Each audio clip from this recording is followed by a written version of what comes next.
Assalamualaikum teman-teman semuanya.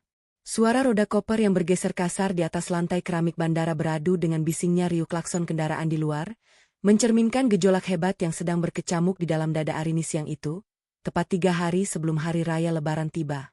Di genggaman tangannya, selembar tiket pesawat tujuan Denpasar, Bali, tergenggam erat, bergetar seiring dengan dering ponselnya yang terus-menerus berbunyi tanpa henti menampilkan nama suaminya, Dimas, dan sesekali beralih menjadi nama sang ibu mertua yang sejak tadi tak bosan-bosan meneleponnya dengan kepanikan yang luar biasa. Perempuan muda itu menarik napas dalam-dalam, menatap lurus ke arah pintu keberangkatan domestik dengan senyuman pahit yang menyiratkan luka mendalam sekaligus ketegasan yang tak lagi bisa diganggu-gugat oleh siapapun. Tepat ketika dia hendak mematikan ponselnya untuk selamanya sepanjang penerbangan, sebuah pesan singkat masuk dari adik iparnya, berisi makian dan kepanikan total karena segala persiapan hari raya di kampung halaman mendadak lumpuh total, tanpa kehadirannya yang selama ini dianggap sepele. Ternyata, sebelum kita mulai cerita ini, tuliskan dulu di kolom komentar, dari kota mana kalian menonton cerita ini. Dan jangan lupa untuk like dan subscribe channel ini. Yang sudah subscribe, like, dan komen semoga dimudahkan segala urusannya, dilapangkan rezekinya, disehatkan badannya, dan dikabulkan semua hajat dunia akhirat oleh Allah. Amin ya Rabbal Alamin. Sekarang mari kita mulai ceritanya. Semua drama ini bermula ketika bulan Ramadan memasuki minggu ketiga, di mana seluruh umat muslim sedang bersemangat mempersiapkan momen mudik untuk berkumpul bersama keluarga tercinta di kampung halaman. Arini dan Dimas, sepasang suami istri yang baru membina rumah tangga selama 3 tahun dan menetap di bisingnya kota Jakarta, awalnya juga merasakan kegembiraan yang sama seperti pasangan-pasangan lainnya. Arini, seorang perempuan mandiri yang bekerja keras sebagai manajer pemasaran digital di sebuah perusahaan swasta terkemuka, bahkan berhasil mengumpulkan bonus tahunan yang sangat cukup untuk membiayai seluruh ongkos pulang kampung mereka berdua. Tanpa sepengetahuan Dimas yang berpenghasilan pas-pasan sebagai staf administrasi, Arini selalu menyisihkan sebagian besar pendapatannya untuk menutupi kekurangan finansial keluarga, termasuk membelikan pakaian baru, mengirimkan parsel mewah, hingga mentransfer sejumlah uang belanja yang tidak sedikit untuk ibu mertuanya di kampung sebelum mereka berangkat mudik. Namun, kebaikan hati Arini selama 3 tahun terakhir ini rupanya tidak pernah dianggap sebagai sebuah ketulusan, melainkan sebuah kewajiban yang sudah sepatutnya dia lakukan sebagai seorang menantu perempuan yang menumpang di keluarga mereka. Setiap kali momen mudik Lebaran tiba, rumah megah milik orang tua Dimas di sebuah kota kecil di Jawa Tengah selalu berubah menjadi tempat yang sangat melelahkan dan penuh tekanan batin yang luar biasa bagi Arini. Ibu mertuanya, Ibu Widya, dibantu oleh adik ipar perempuan Arini yang bernama Siska, selalu memosisikan Arini seolah-olah dia adalah seorang asisten rumah tangga sewaan tanpa bayaran yang wajib melayani seluruh kebutuhan anggota keluarga besar dari subuh hingga tengah malam suntuk. Sementara Siska dan ibunya asyik bersantai di ruang tamu sambil menonton televisi dan menikmati kue-kue kering, Arini dibiarkan sendirian di dapur yang panas mengepul, berkutat dengan tumpukan piring kotor, memotong daging berbumbu, dan menyiapkan hidangan opor serta rendang dalam porsi raksasa untuk puluhan kerabat yang akan datang berkunjung. Siang itu, cuaca Jakarta sedang sangat terik dan membakar kulit, menambah rasa lelah Arini yang baru saja pulang dari kantor setelah menyelesaikan seluruh laporan pekerjaannya sebelum libur panjang Lebaran dimulai. Sambil menyeka keringat di dahinya, dia mulai merapikan ruang tengah apartemen sewaan mereka yang berukuran minimalis, merapikan baju-baju yang akan dibawa mudik, dan sesekali melihat jam dinding yang menunjukkan waktu berbuka puasa masih beberapa jam lagi. Dimas, yang baru saja terbangun dari tidur siangnya setelah pulang kerja setengah hari, tampak asyik berbaring di sofa sambil bermain game di ponsel pintarnya tanpa ada sedikit pun niat untuk membantu istrinya yang tampak kelelahan. Di tengah kesunyian yang hanya diisi oleh suara kipas angin tua, tiba-tiba ponsel Dimas berdering keras, menampilkan nama Ibu Widya di layarnya, sebuah panggilan yang seketika mengubah seluruh jalannya takdir rumah tangga mereka dalam sekejap mata. Dimas mengaktifkan fitur pengeras suara pada ponselnya agar dia bisa tetap fokus pada permainan gamenya, sehingga setiap kata yang diucapkan oleh Ibu Widya terdengar sangat jelas dan lantang di seluruh penjuru ruangan apartemen yang sepi itu. Dengan ada suara yang dibuat-buat seolah merasa bersalah, namun terselip keangkuhan yang kental, Ibu Widya mulai menyampaikan maksud panggilannya yang membuat bulu kuduk Arini meremang seketika karena menahan rasa amarah. Dimas, begini Le, Ibu mau ngomong soal mudik nanti. Rumah kita sekarang ini penuh banget karena Siska dipastikan pulang membawa seluruh keluarga besar suaminya yang dari kota. Belum lagi paman dan bibimu juga menginap di sini, ujar Ibu Widya di seberang telepon.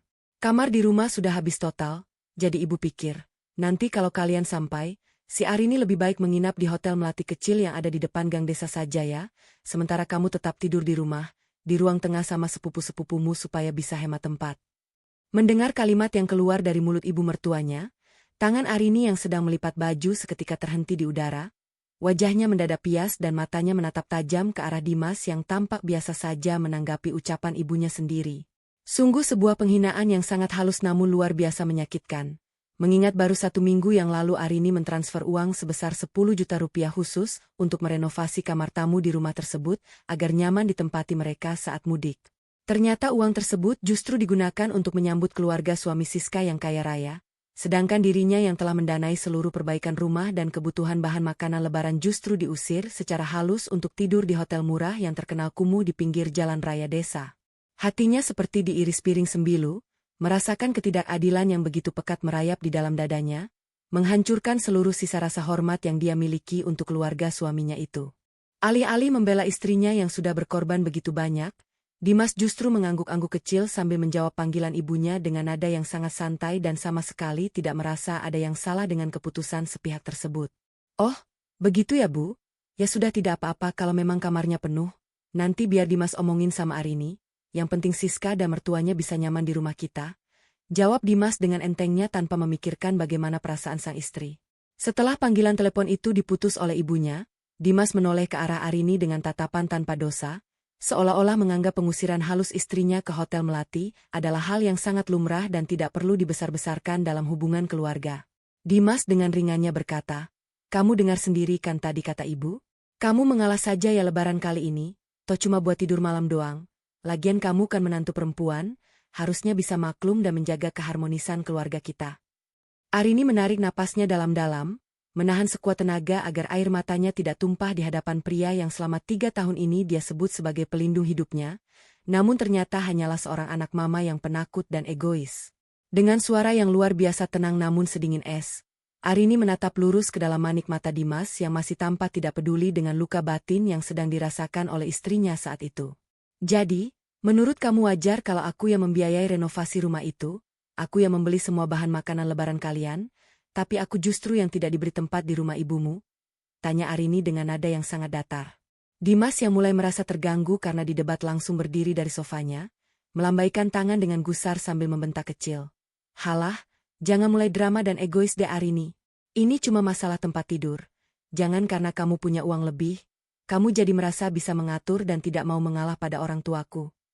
Mendengar bentakan dari suaminya yang sama sekali tidak tahu diri itu, sebuah tombol di dalam hati Arini mendadak bergeser, mengubah rasa sedih yang mendalam menjadi sebuah ketegasan yang mutlak dan tak tergoyahkan.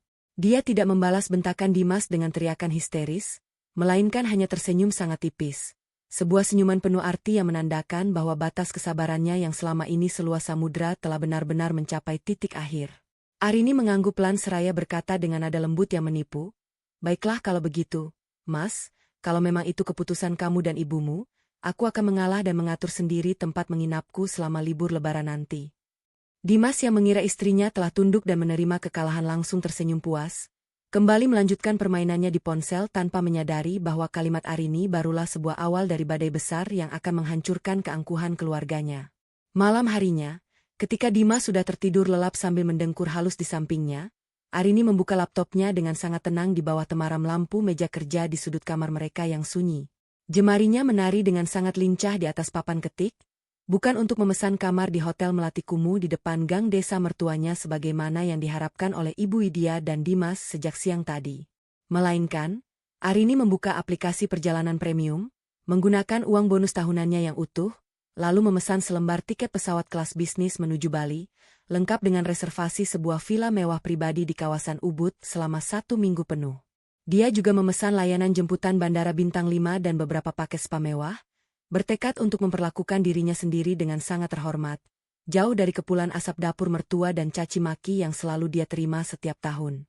Hari keberangkatan pun tiba dengan sangat cepat, membawa suasana pagi yang sibuk di dalam apartemen mereka karena Dimas tampak sangat bersemangat memasukkan barang-barangnya ke dalam tas ransel besarnya. Arini juga tampak rapi, mengenakan pakaian bepergian yang sangat elegan dengan kacamata hitam bertengger di atas kepalanya, sambil menarik sebuah koper berukuran sedang yang tampak sangat kokoh dan mahal. Dimas yang melihat penampilan istrinya sempat merasa heran dan bingung, namun dia menepis rasa curiga itu karena berasumsi bahwa Arini mungkin hanya ingin tampil modis saat menginap di hotel dekat rumah ibunya nanti. Sepanjang perjalanan menuju ke bandara menggunakan taksi daring, tidak ada satu patah kata pun yang keluar dari mulut Arini. Dia hanya menatap kosong keluar jendela mobil melihat kemacetan jalanan Jakarta, membiarkan Dimas sibuk mengobrol sendiri tentang betapa megahnya acara lebaran keluarga mereka tahun ini. Setibanya mereka di area terminal keberangkatan Bandara Soekarno-Hatta yang sangat padat oleh lautan manusia yang hendak mudik, Dimas langsung melangkah terburu-buru menuju counter check-in maskapai penerbangan bertarif rendah yang tiketnya telah dibelikan oleh Arini jauh-jauh hari. Namun, langkah kaki Dimas mendadak terhenti ketika dia menyadari bahwa Arini tidak lagi berjalan di belakangnya, melainkan berdiri tegak di dekat sebuah kafe mewah dengan tangan bersedekap dada menatap suaminya dengan pandangan yang sangat asing. Dimas yang merasa waktu penerbangannya sudah semakin mepet langsung berbalik arah, menghampiri Arini dengan wajah yang berkerut masam karena kesal atas sikap istrinya yang dianggap memperlambat gerakan mereka di tengah keramaian bandara yang bising. "Arini, kamu ngapain malah berdiri diam di sini sih? Ayo cepat jalan, antrean check-in kereta bandara dan pesawat kita itu panjang banget, nanti kalau kita sampai telat bisa hangus tiketnya." Bentak Dimas dengan nada suara yang tertahan agar tidak menjadi pusat perhatian orang-orang sekitar. Arini tidak bergeming sedikit pun dari posisi berdirinya, dia perlahan membuka tas lempangnya, mengeluarkan selembar amplop putih tebal, lalu menyerahkannya kepada Dimas yang menatap amplop tersebut dengan dahi berkerut penuh kebingungan yang sangat besar. "Ini tiket pesawat kamu menuju kampung halamanmu, Mas. Pergilah sendiri karena aku tidak akan ikut mudik bersamamu ke rumah ibumu tahun ini," ucap Arini dengan volume suara yang sangat tenang namun penuh penekanan yang mutlak. Dimas seketika melongo. Matanya terbelalak menatap lembaran tiket di tangannya lalu beralih menatap wajah istrinya yang tampak sangat serius, tanpa ada sedikit pun gurau candaan di sana. "Maksud kamu apa sih, Arini? Jangan bercanda yang enggak-enggak deh. Ini sudah mau lebaran, semua orang mudik bersama pasangannya, lalu kamu mau tinggal sendirian di apartemen Jakarta?" Tanya Dimas dengan nada yang mulai meninggi karena panik dan emosi. Arini tersenyum sinis. Lalu dari dalam tasnya dia kembali mengeluarkan selembar tiket lain yang berwarna biru keemasan, sebuah tiket kelas bisnis milik maskapai bintang 5 dengan tujuan yang sangat jelas tertulis di sana, Denpasar, Bali. "Aku tidak akan tinggal di apartemen Jakarta yang pengap itu, Mas. Aku akan pergi berlibur ke Bali, menikmati fasilitas villa mewah dengan kolam renang pribadi yang sudah aku bayar lunas menggunakan uangku sendiri," jawab Arini sambil menatap suaminya dengan pandangan merendahkan. "Bukankah ibumu sendiri yang bilang kalau rumah kalian sudah penuh total dan tidak ada tempat bagi seorang menantu seperti aku untuk tidur dengan layak di sana? Karena ibumu memintaku tidur di hotel luar, maka aku memilih hotel terbaik yang ada di Pulau Bali sekalian, agar liburanku tidak terganggu oleh urusan dapur dan cucian piring keluarga kalian yang tidak pernah ada habisnya." Dimas benar-benar terkejut hingga wajahnya memucat seketika. Tubuhnya gemetar menahan rasa malu dan amarah yang bergejolak karena merasa harga dirinya sebagai seorang suami telah diinjak-injak oleh keputusan sepihak istrinya di tempat umum. "Kamu keterlaluan ya, Arini. Kamu itu istriku. Kewajiban kamu adalah ikut kemanapun suamimu pergi dan berbakti kepada orang tuaku, bukan malah keluyuran sendirian ke tempat wisata seperti perempuan tidak benar," teriak Dimas sambil menunjuk wajah Arini dengan jari yang bergetar hebat karena emosi yang meluap. Arini dengan sangat tenang menepis jari Dimas dari hadapan wajahnya, lalu menatap suaminya dengan pandangan yang sangat tajam seperti sebilah pisau yang siap menghujam jantung pertahanan Dimas yang rapuh. "Kewajiban berbakti itu muncul jika ada rasa saling menghormati, Mas, tapi selama 3 tahun ini, kamu dan keluargamu hanya memperlakukan aku seperti sapi perah yang diambil uangnya dan diperas tenaganya, jadi sekarang, nikmatilah lebaran megahmu tanpa kehadiranku," tegas Arini sebelum berbalik badan dan melangkah pergi meninggalkan Dimas yang terpaku sendirian di tengah kerumunan bandara. Dengan langkah yang terasa sangat ringan seolah baru saja melepaskan beban seberat ratusan kilogram dari pundaknya, Arini berjalan mantap memasuki jalur pemeriksaan dokumen penerbangan kelas bisnis yang sepi dan eksklusif. Di dalam pesawat yang nyaman dengan kursi yang bisa direbahkan sepenuhnya, Arini memejamkan mata, menikmati alunan musik lembut yang keluar dari penyuara telinganya sambil tersenyum membayangkan kebebasan yang akhirnya bisa dia rasakan kembali setelah sekian lama terkungkung dalam pernikahan yang toksik. Sementara itu, di belahan tempat lain, Dimas terpaksa melanjutkan perjalanannya sendirian menuju kampung halaman dengan perasaan yang campur aduk antara amarah yang membara, rasa malu yang mendalam, dan kebingungan luar biasa tentang bagaimana cara menjelaskan ketidakhadiran istrinya kepada seluruh keluarga besar nanti. Sepanjang perjalanan di atas pesawat ekonomi yang bising, pikiran Dimas terus berputar-putar, membayangkan reaksi ibunya yang terkenal keras kepala dan galak jika mengetahui menantunya telah membangkang dengan cara yang sangat ekstrim. Sore harinya, matahari mulai tenggelam memancarkan warna jingga yang hangat di langit desa ketika mobil travel yang membawa Dimas akhirnya berhenti tepat di depan pagar halaman rumah orang tuanya yang tampak sangat ramai. Halaman rumah itu dipenuhi oleh beberapa mobil mewah milik mertua Siska yang sengaja diparkir sejajar, menunjukkan status sosial mereka yang tinggi, serta beberapa kerabat jauh yang tampak sedang mengobrol santai di teras rumah yang baru saja dicat ulang menggunakan uang Arini. Ibu Widya yang melihat kedatangan putranya langsung bergegas turun dari teras dengan senyuman lebar, namun senyuman itu seketika memudar dan berubah menjadi kenyitan dalam ketika melihat Dimas turun dari mobil travel sendirian sambil membawa tas ranselnya tanpa ada tanda-tanda kehadiran Arini di belakangnya. "Loh, Dimas, kok kamu sendirian saja yang turun? Mana si Arini? Barang-barang bawaan dan parsel lebaran yang ibu pesan kemarin di mana semua? Kok tidak ada yang diturunkan dari bagasi mobil?" tanya Ibu Widya dengan nada suara penuh tuntutan dan kekecewaan yang sangat jelas. Dimas melangkah masuk ke dalam halaman rumah dengan wajah yang ditekuk masam, menghindari tatapan mata para tetangga dan kerabat yang mulai memandanginya dengan penuh rasa ingin tahu yang besar atas ketidakhadiran istrinya. Setelah berada di dalam ruang tengah yang agak tertutup, Dimas baru berani membuka suara dengan nada yang sangat pelan dan terbata-bata, takut memicu kemarahan ibunya yang sedang dalam kondisi bersemangat menyambut tamu agung mereka. "Arini tidak ikut pulang ke sini, Bu. Dia memilih pergi berlibur ke Bali sendirian naik pesawat kelas bisnis dan menginap di villa mewah di sana," ucap Dimas dengan suara lemas yang nyaris berbisik namun terdengar laksana petir di siang bolong bagi telinga Ibu Widya.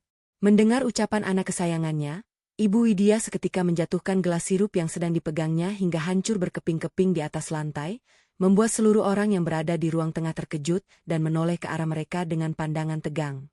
"Apa kamu bilang? Ke Bali? Kurang ajar sekali perempuan itu. Berani-beraninya dia keluyuran ke tempat maksiat di saat seluruh keluarga sedang berkumpul merayakan hari suci di rumah ini," jerit Ibu Widya dengan suara melengking tinggi, wajahnya memerah pada menahan rasa murka yang luar biasa karena merasa otoritasnya sebagai ibu mertua telah dilecehkan secara terang-terangan. Siska yang sedang asyik merias wajahnya di dalam kamar langsung berlari keluar mendengarkan keributan itu. Wajahnya juga mendadak berubah menjadi sangat panik dan marah ketika mendengar bahwa kakak iparnya tidak ikut pulang ke rumah mereka. "Mas Dimas, kamu bercanda kan? Kalau Arini tidak ada di sini, lalu siapa yang mau memasak semua menu lebaran besok? Siapa yang mau membersihkan rumah dan mencuci piring-piring kotor setelah mertuaku makan? Aku kan tidak bisa memasak porsi besar, lagian tanganku bisa kasar kalau harus mengurus dapur sendirian," teriak Siska dengan nada egois yang sangat kental tanpa memikirkan perasaan orang lain. Mendengar keluhan anak perempuannya, Ibu Widya semakin meledak-ledak marah. Dia mulai memaki-maki nama Arini dengan segala sumpah serapah, menuduh Arini sebagai istri yang durhaka, sombong karena merasa memiliki banyak uang, dan tidak tahu diuntung karena telah berani merusak kebahagiaan keluarga besar mereka di hari raya. "Dimas, telepon istrimu sekarang juga. Suruh dia membatalkan liburan konyolnya itu dan paksa dia naik pesawat pertama besok pagi untuk pulang ke rumah ini. Katakan padanya, kalau dia tidak menampakkan batang hidungnya di dapur rumah ini besok, kamu akan menceraikannya," ancam Ibu Widya dengan napas yang memburu egois, menuntut kepatuhan mutlak dari menantunya yang selama ini selalu dia mengalah. Dimas hanya bisa terdiam 1000 bahasa dengan tubuh gemetar. Dia tahu betul bahwa ancaman ibunya tidak akan mempan lagi bagi Arini yang sekarang telah bertransformasi menjadi sosok perempuan yang sangat dingin dan tidak peduli pada pernikahan mereka. Sementara suasana di rumah kampung halaman berubah menjadi neraka penuh kepanikan dan amarah, Arini justru sedang menikmati malam pertamanya di Bali dengan kenyamanan yang belum pernah dia rasakan selama bertahun-tahun semenjak menikah. Dia duduk santai di tepi kolam renang vilanya yang bernuansa alam Ubud, mendengarkan suara gemercik air dan gesekan daun-daun pohon kelapa yang ditiup angin malam yang sejuk, sambil menikmati sepiring makan malam mewah yang diantarkan langsung ke kamarnya. Ketika dia menyalakan ponsel pintarnya, layar tersebut langsung dipenuhi oleh ratusan notifikasi panggilan tak terjawab dan pesan-pesan singkat penuh caci maki dari Siska serta Ibu Widya yang menuduhnya sebagai menantu iblis.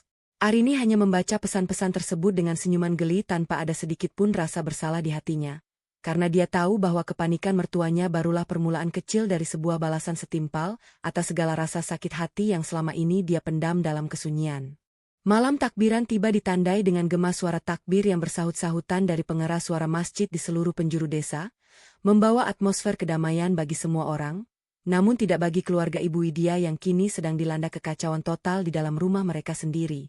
Hujan lebat yang mendadak turun mengguyur desa menambah kesan suram di dalam dapur rumah yang biasanya selalu rapi dan dipenuhi aroma masakan lezat setiap kali menjelang malam Lebaran tiba.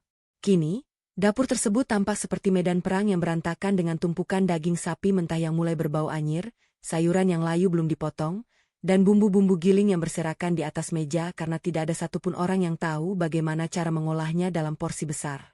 Ibu Widya duduk di kursi dapur dengan wajah yang pucat pasi dan kepala yang diperban menggunakan kain kompres, menderita sakit kepala mendadak akibat tekanan darah tingginya yang melonjak drastis melihat kondisi rumahnya yang berantakan total. Siska yang berdiri di depan kompor tampak menangis terseduh-seduh dengan pakaian yang kotor terkena cipratan minyak panas, tangannya melepuh kecil karena tidak terbiasa memegang wajan besar, sementara mertuanya yang kaya raya terus-menerus melihat ke arah dapur dengan pandangan menilai yang sangat dingin dari ruang tamu. "Ibu, bagaimana ini?" Daging rendangnya gosong di bawah tapi atasnya masih keras. Opor ayamnya juga rasanya hambar seperti air keran karena aku tidak tahu takaran santannya. Besok pagi keluarga mertuaku sudah mau sarapan bersama setelah salat Idul Fitri. Kalau hidangannya seperti ini, aku bisa malu seumur hidup dan dianggap tidak bisa mengurus rumah tangga oleh mereka. Keluh Siska dengan suara merengek manja bercampur panik yang luar biasa kepada ibunya. Ibu Widya hanya bisa mengerang kesakitan, menyadari bahwa selama ini mereka terlalu meremehkan keberadaan Arini yang selalu menyelesaikan semua pekerjaan berat itu dengan hasil yang sempurna tanpa pernah mengeluh sedikit pun di depan mereka. Kepasrahan mereka berubah menjadi kepanikan finansial yang sangat hebat ketika Siska baru teringat bahwa seluruh uang tunai sebesar 10 juta rupiah yang dikirimkan oleh Arini minggu lalu ternyata sudah habis dia gunakan untuk membeli baju gamis sutra bermerek dan perhiasan emas baru demi gengsi di depan mertuanya. Kini, mereka tidak memiliki sisa uang yang cukup untuk memesan catering dadakan atau membeli bahan makanan pengganti yang harganya melonjak 2 kali lipat di malam takbiran yang serba irit ini. Dengan mata yang melotot tajam karena panik, Ibu Widya langsung menggebrak meja dapur, menoleh ke arah Dimas yang sejak tadi hanya duduk termenung di sudut ruangan seperti patung bernyawa yang tidak berguna. "Dimas, kamu jangan cuma diam saja seperti orang bodoh. Telepon istrimu sekarang juga, suruh dia mentransfer uang tambahan sebesar 5 juta rupiah malam ini juga untuk memesan makanan jadi. Cepat!" Perintah Ibu Widya dengan nada membentak yang penuh keputusasaan yang sangat mendalam. Dimas dengan tangan yang bergetar hebat terpaksa mengeluarkan ponselnya dari saku celana, mencari nomor kontak Arini lalu menekannya dengan perasaan was-was yang luar biasa besar karena tahu betul watak istrinya yang sekarang sudah berubah menjadi keras. Setelah beberapa kali nada sambung berdering, panggilan tersebut akhirnya diangkat oleh Arini, terdengar suara latar belakang musik instrumen spa yang sangat menenangkan dan mewah dari seberang telepon, sangat kontras dengan suara latar belakang tangisan Siska dan gemuruh hujan di rumah Dimas. "Halo? Mas, ada apa meneleponku di malam takbiran yang indah ini? Apakah hotel melati di depan gang rumah ibumu kurang nyaman untuk kamu tempati?" Tanya Arini dengan nada suara yang sangat santai, menyiratkan sindiran yang sangat tajam menghujam harga diri Dimas yang tersisa. Dimas menarik napas dalam-dalam, mengabaikan sindiran itu demi meredakan amarah ibunya yang terus memberikan isyarat tangan agar dia berbicara dengan tegas kepada istrinya.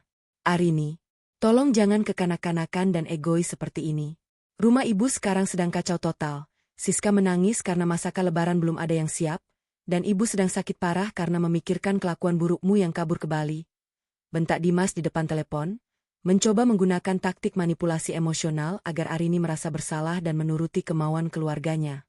"Sekarang juga, kamu transfer uang 5 juta rupiah ke rekening Siska untuk membeli makanan jadi. Dan besok pagi kamu harus minta maaf secara terbuka kepada ibu lewat video call atas segala kekacauan yang sudah kamu perbuat ini. Mengerti?" Tambah Dimas dengan nada memerintah yang dipaksakan agar terlihat berwibawa di depan ibunya sendiri. Di seberang telepon, Arini melepaskan tawanya yang terdengar sangat renyah namun dingin laksana es kutub, sebuah tawa yang seketika menciutkan nyali Dimas yang mendengar betapa tidak berartinya lagi ancaman suaminya itu bagi sang istri saat ini. "Transfer uang lagi? Minta maaf? Wah, kalian benar-benar keluarga yang luar biasa tidak tahu malu ya, Mas?" Ucap Arini dengan nada suara yang bergeser menjadi sangat tegas dan penuh intimidasi yang menakutkan. "Uang 10 juta yang aku kirim minggu lalu kemana? Habis dipakai Siska beli baju mewah agar terlihat kaya di depan mertuanya kan?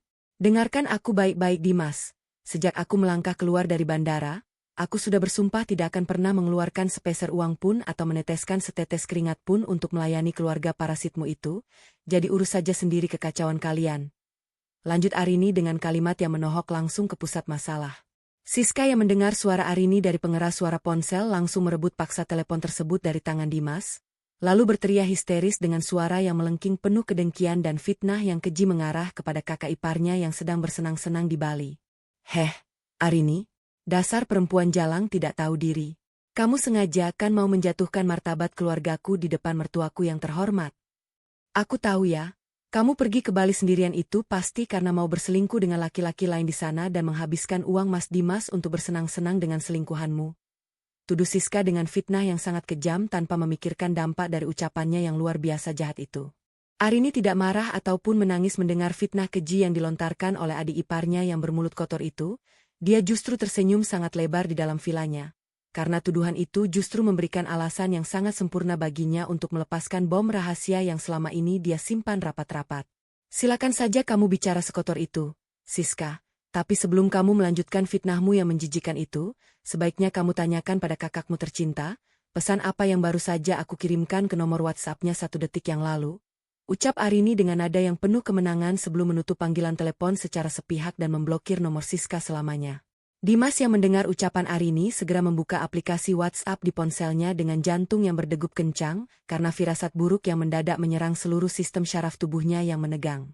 Layar ponsel Dimas menampilkan sebuah gambar tangkapan layar berukuran besar yang dikirimkan oleh Arini, sebuah bukti percakapan grup WhatsApp rahasia antara Ibu Widya, Siska, dan beberapa kerabat dekat mereka yang terjadi tepat 1 bulan yang lalu sebelum bulan Ramadan dimulai. Di dalam percakapan tertulis itu, Ibu Widya dengan sangat jelas menghasut seluruh anggota keluarga untuk memeras uang THR milik Arini sebanyak-banyaknya dengan alasan biaya mudik dan renovasi rumah. Namun berencana untuk mengusir Arini tidur di hotel luar agar dia tidak merusak pemandangan saat mertua Siska yang kaya raya datang berkunjung. Siska bahkan menuliskan kalimat menjijikkan di grup itu, "Tenang saja Bu, nanti kalau si Arini datang, kita suruh dia jadi babu saja di dapur dari subuh. Jangan biarkan dia duduk di ruang tamu bersama mertuaku yang pejabat, biar dia tahu diri kalau dia itu cuma menantu miskin yang beruntung bisa dapat Mas Dimas." Dimas merasakan seluruh tubuhnya mendadak lemas laksana tak bertulang. Ponsel di tangannya hampir saja terjatuh ke lantai saat membaca untaian kalimat yang penuh dengan konspirasi jahat dan kelicikan yang dilakukan oleh ibu dan adik kandungnya sendiri terhadap istri setianya. Dia menoleh ke arah Ibu Widya dan Siska dengan tatapan mata yang dipenuhi oleh rasa syok, kekecewaan yang mendalam, dan amarah yang mulai membakar dadanya karena menyadari bahwa keluarganya lah yang sebenarnya menjadi dalang di balik kehancuran rumah tangganya sendiri. Sementara Ibu Widya dan Siska yang melihat perubahan wajah Dimas mendadak terdiam 1000 bahasa, menyadari dengan kepanikan yang luar biasa bahwa topeng kepalsuan dan kelicikan yang selama ini mereka sembunyikan dengan rapi di hadapan Dimas kini telah terbongkar sepenuhnya oleh Arini. Keesokan paginya, matahari terbit memancarkan sinar yang sangat cerah di Hari Raya Idul Fitri, membawa suasana sukacita di mana seluruh warga desa tampak rapi mengenakan pakaian muslim terbaik mereka untuk berangkat melaksanakan salat Id di lapangan besar. Namun, pemandangan kontras yang sangat menyedihkan justru terlihat jelas di dalam rumah keluarga Dimas, di mana ruangan tengah tampak berantakan dengan sisa-sisa bumbu masakan semalam, dan aroma gosong yang menyengat masih tercium pekat dari arah dapur.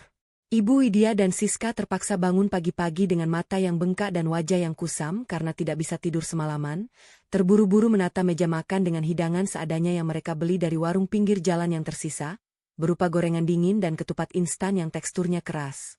Dimas sendiri duduk di sudut sofa ruang tamu dengan pakaian takwa yang kusut, tatapan matanya kosong menatap lantai, sama sekali tidak memiliki gairah untuk merayakan hari kemenangan yang terasa hambar dan penuh aib baginya. Tepat jam 8 pagi, sebuah mobil sedan mewah berwarna hitam mengkilap berhenti di depan rumah, menurunkan keluarga besar mertua Siska yang tampil sangat anggun dan berwibawa dengan pakaian brokat mewah, serta perhiasan berlian yang berkilauan di bawah sinar matahari pagi. Ibu mertua Siska yang bernama Ibu Rahma melangkah masuk ke dalam rumah dengan senyuman formal yang elegan, namun senyuman itu langsung lenyap berganti dengan ekspresi wajah yang penuh keheranan ketika melihat kondisi ruang tamu yang kurang bersih dan meja hidangan yang tampak sangat memprihatinkan. Ibu Widya yang menyadari pandangan menilai dari besannya langsung mencoba memaksakan senyuman ramah, bergerak menyambut mereka dengan sikap yang dibuat-buat seolah semuanya baik-baik saja demi menjaga gengsi keluarganya yang sudah berada di ujung tanduk. "Selamat Hari Raya Idul Fitri, Jeng Rahma, silakan masuk dan duduk," mohon maaf lahir dan batinnya. Maaf kalau sambutan kami agak sederhana karena ada sedikit kendala mendadak di rumah ini, ujar Ibu Widya dengan suara yang sedikit bergetar karena menahan rasa malu yang amat sangat. Ibu Rahma duduk di sofa dengan sangat hati-hati agar pakaian mewahnya tidak terkena debu. Matanya yang tajam menyapu seluruh sudut ruangan sebelum akhirnya menatap lurus ke arah Ibu Widya dengan pandangan bertanya-tanya yang sangat mengintimidasi. Selamat Lebaran juga, Jeng Widya. Omong-omong, di mana menantu pertamamu yang namanya Arini itu? Siska selalu bilang kalau Arini itu menantu yang pintar memasak masakan tradisional dan selalu mengurus semua keperluan Lebaran di rumah ini. Kok dari tadi saya tidak melihat batang hidungnya? Tanya Ibu Rahma dengan nada suara menyelidik yang sangat menohok langsung ke ulu hati Ibu Widya. Mendengar pertanyaan dari besannya, Ibu Widya langsung melirik ke arah Siska yang tampak gelagapan, lalu dengan cepat menyusun kebohongan baru untuk memfitnah Arini di depan para tamu kehormatan mereka demi menyelamatkan mukanya sendiri. Aduh, Jeng Rahma, jangan tanyakan perempuan itu lagi, dia itu menantu yang sangat malas, tidak tahu sopan santun, dan sama sekali tidak menghargai keluarga suaminya sendiri. Ucap Ibu Widya dengan nada suara yang sengaja dibuat sedih dan terzalimi agar mendapatkan simpati dari para tamunya. Bayangkan saja, Jeng, di saat kami semua sedang sibuk mempersiapkan Lebaran dan menyambut kedatangan keluarga besar Jeng Rahma yang terhormat, dia malah dengan teganya kabur pergi berlibur sendirian ke Bali naik pesawat mewah, meninggalkan semua pekerjaan dapur begitu saja tanpa memikirkan perasaan kami yang sudah tua ini. Fitnah Ibu Widya dengan wajah yang dipasang seolah-olah dia adalah korban dari kekejaman menantunya. Namun, skenario kebohongan yang dirancang oleh Ibu Widya mendadak runtuh berkeping-keping ketika putri sulung Ibu Rahma yang sedang asyik bermain ponsel pintarnya tiba-tiba mengeluarkan suara pekikan kecil yang cukup keras, menarik perhatian seluruh orang yang berada di ruang tamu tersebut. Loh, Ibu, coba lihat ini deh. Ini kan akun Instagramnya Mbak Arini istrinya Mas Dimas. Dia baru saja mengunggah foto dan status baru di storiesnya yang sedang viral di kalangan keluarga besar kita. Ucap putri Ibu Rahma sambil menunjukkan layar ponselnya kepada ibunya. Ibu Rahma segera merebut ponsel itu, membaca tulisan yang tertera di sana dengan mata yang melebar, membuat Ibu Widya dan Siska seketika berkeringat dingin karena merasakan firasat bahwa kebohongan mereka akan segera terbongkar dalam hitungan detik. Di layar ponsel itu, Arini mengunggah sebuah foto dirinya yang tampil sangat anggun dan memesona mengenakan gamis putih bersih di depan sebuah villa mewah berlatar belakang pemandangan sawah ubud yang berkabut indah, memancarkan aura kedamaian yang mutlak. Yang membuat semua orang terkejut adalah keterangan foto yang ditulis oleh Arini dengan kalimat yang sangat elegan namun mengandung kebenaran yang menghancurkan. Selamat Hari Raya Idul Fitri dari Bali. Terima kasih untuk ibu mertuaku tercinta yang telah mengingatkanku bahwa rumah kalian sudah penuh total dan memintaku tidur di hotel luar agar tidak mengganggu kenyamanan tamu agung kalian. Terima kasih telah membebaskanku dari kewajiban menjadi pelayan tanpa bayaran di hari raya, sehingga uang THR-ku bisa aku gunakan untuk membahagiakan diriku sendiri di tempat yang lebih menghargaiku sebagai seorang manusia. Tidak hanya itu, Arini juga melampirkan gambar tangkapan layar bukti transfer uang sebesar 10 juta rupiah yang dia kirimkan ke rekening ibunya sendiri di kampung halamannya yang asli, lengkap dengan bukti pemesanan catering mewah untuk orang tua kandungnya sebagai bentuk bakti yang nyata. Unggahan Arini tersebut langsung menyebar luas laksana api yang membakar jerami kering di grup-grup WhatsApp keluarga besar, memicu gelombang komentar pedas dari bibi, paman, dan para tetangga yang selama ini tahu betapa kerasnya Arini bekerja membiayai keluarga Dimas. Suasana di ruang tamu mewah itu seketika berubah menjadi sedingin es. Wajah Ibu Rahma yang tadinya ramah kini berubah menjadi sangat masam dan dipenuhi oleh rasa jijik yang mendalam setelah mengetahui kelakuan asli besannya yang ternyata sangat licik dan kejam terhadap menantunya sendiri. Ibu Rahma langsung berdiri dari tempat duduknya dengan ekspresi wajah yang penuh kemarahan dan rasa muak yang luar biasa, menatap Ibu Widya dan Siska dengan pandangan merendahkan yang belum pernah mereka lihat sebelumnya dari wanita pejabat tersebut. Saya benar-benar tidak menyangka ya, Jeng Widya, ternyata keluarga kalian memiliki tabiat yang sangat buruk, manipulatif, dan tega memanfaatkan menantu sendiri demi keuntungan finansial lalu membuangnya seperti sampah. Ucap Ibu Rahma dengan suara yang bergetar karena menahan rasa marah atas kebohongan besannya. Siska, kamu juga sama saja, bergaya mewah menggunakan uang kakak iparmu tapi memperlakukannya seperti babu di belakang layar. Saya merasa salah besar telah menikahkan putra saya dengan perempuan dari keluarga yang tidak memiliki moral seperti kalian. Lanjut Ibu Rahma sebelum memberikan isyarat kepada seluruh keluarganya untuk langsung pergi meninggalkan rumah itu hari itu juga tanpa menyentuh makanan sedikit pun. Dimas yang melihat kepergian keluarga mertua adiknya hanya bisa terduduk lemas di sofa sambil memegangi kepalanya. Merasakan kehancuran total atas nama baik keluarganya yang kini telah hancur lebur menjadi abu di hari raya Lebaran akibat keserakahan ibunya sendiri. Siska menangis histeris mengejar suaminya yang pergi meninggalkannya dengan wajah penuh amarah, sementara Ibu Widya terduduk lemas di lantai ruang tamu sambil memegangi dadanya yang sesak. Menyadari bahwa keangkuhan dan kelicikan yang mereka agung-agungkan justru telah membawa petaka dan rasa malu yang tidak akan pernah bisa mereka hapus seumur hidup. 2 hari setelah badai kehancuran di hari raya Lebaran berlalu, suasana di sebuah kafe terbuka di pinggir pantai Seminyak, Bali, tampak sangat tenang dengan suara deburan ombak yang berkejaran di bawah langit sore yang cerah. Arini duduk dengan anggun di salah satu kursi rotan, mengenakan gaun pantai berbahan katun lembut yang melambai ditiup angin laut, sambil sesekali menyesap es kopi latenya dengan pandangan mata yang damai menatap garis cakrawala yang indah. Ketenangan Arini mendadak terusik ketika bayangan seorang pria bertubuh kurus dengan pakaian yang sangat kusut dan wajah yang dipenuhi oleh lingkaran hitam, karena kurang tidur berdiri tepat di depan mejanya dengan tatapan mata yang memancarkan keputusasaan yang sangat mendalam. Pria itu adalah Dimas, yang nekat menyusul istrinya ke Bali menggunakan uang tabungan daruratnya yang terakhir, setelah menempuh perjalanan darat dan laut yang sangat melelahkan demi mencari pengampunan dari wanita yang telah dia sia-siakan selama ini. Dimas langsung menjatuhkan dirinya di kursi di hadapan Arini, air matanya seketika tumpah ruah membasahi pipinya yang tampak tirus. Dia meraih tangan Arini dengan genggaman yang sangat erat dan bergetar hebat laksana seorang pria yang sedang tenggelam meminta pertolongan. "Arini, tolong maafkan aku. Aku mohon dengan sangat kembalilah pulang bersamaku ke Jakarta. Aku mengaku salah, aku adalah suami yang sangat bodoh, penakut, dan gagal melindungimu dari kekejaman ibu dan adikku selama ini," ucap Dimas dengan suara yang serak bercampur tangisan penyesalan yang mendalam di depan istrinya.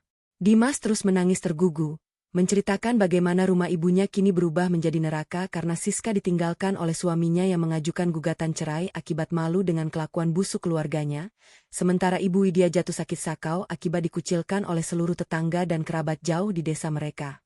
Arini menatap wajah suaminya yang sedang menangis terseduh-seduh itu dengan pandangan mata yang sangat datar, tidak ada lagi kilatan amarah. Tidak ada lagi rasa sedih. Yang tersisa di dalam lubuk hati Arini hanyalah sebuah ruang kosong yang dipenuhi oleh rasa hambar dan dingin yang mutlak. Dengan perlahan namun sangat tegas, Arini menarik kembali tangannya dari genggaman Dimas. Lalu dari dalam tas bermereknya, dia mengeluarkan selembar amplop putih tebal berlogo firma hukum terkenal di Jakarta, lalu meletakkannya tepat di atas meja di hadapan suaminya. "Simpan air matamu untuk dirimu sendiri, Mas. Semuanya sudah terlambat karena batas kesabaranku yang selama 3 tahun ini kamu injak-injak telah benar-benar habis pada hari ibumu mengusirku dari rumahnya," ucap Arini dengan nada suara yang luar biasa tenang namun sedingin es yang membekukan harapan Dimas. Dimas membuka amplop tersebut dengan tangan yang gemetar hebat, dan jantungnya serasa berhenti berdetak ketika melihat lembaran dokumen di dalamnya yang memuat judul yang sangat dia takuti. Surat gugatan cerai yang telah ditandatangani secara resmi oleh Arini di atas meterai. "Arini, jangan lakukan ini, aku mohon. Aku berjanji akan berubah.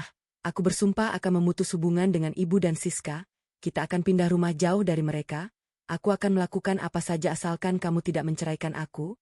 Tolong beri aku 1 kali lagi kesempatan," jerit Dimas dengan suara memelas. Mencoba memohon belas kasihan terakhir dari istrinya yang kini tampak laksana dinding batu yang kokoh.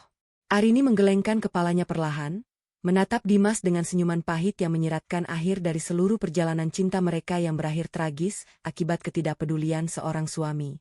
"Kesempatan itu sudah aku berikan setiap hari selama 3 tahun terakhir ini, Mas. Setiap kali aku menahan lelah sendirian di dapur ibumu, setiap kali aku mengirimkan uang untuk keluargamu sementara kamu mengabaikan rasa sakitku, disitulah kesempatan itu aku berikan," tegas Arini dengan kalimat yang menusuk langsung ke kesadaran Dimas yang terlambat.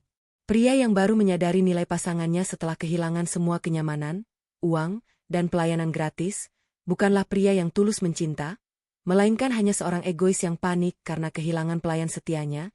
Jadi tanda tangani surat itu dan pergilah dari hadapanku.